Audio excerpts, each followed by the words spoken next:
So this is how you insulate without having any attic space. So this deck is sitting right on top of the roof beams, and the beams are exposed underneath. So there's no cavity inside the house to insulate. So this is what the roof looks like from inside the house. So basically you got the roof beams, and then the tongue and groove sits directly on top of the roof beams, and then another layer of OSB. So you have 1.5 inches of tongue and groove, so you can span 4-foot centers. So you have to insulate on the roof deck, which is outside the house. I box out basically where the insulation is going to go.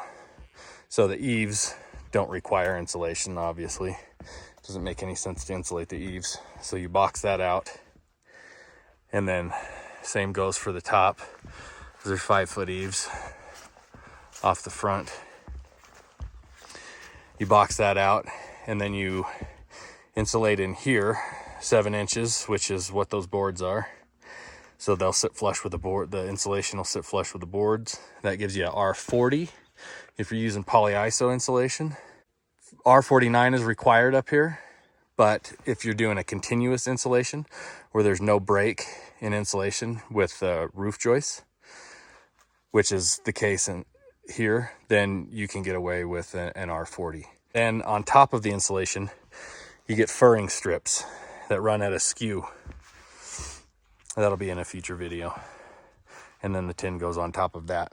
Gives you a air gap under the tin, so you have a cold roof and you don't have any ice damming.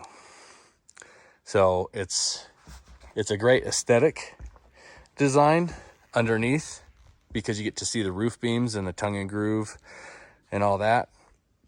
It just makes it a little more complicated to insulate, but I think overall it's a better design, better aesthetically and better functionally if you get the details right.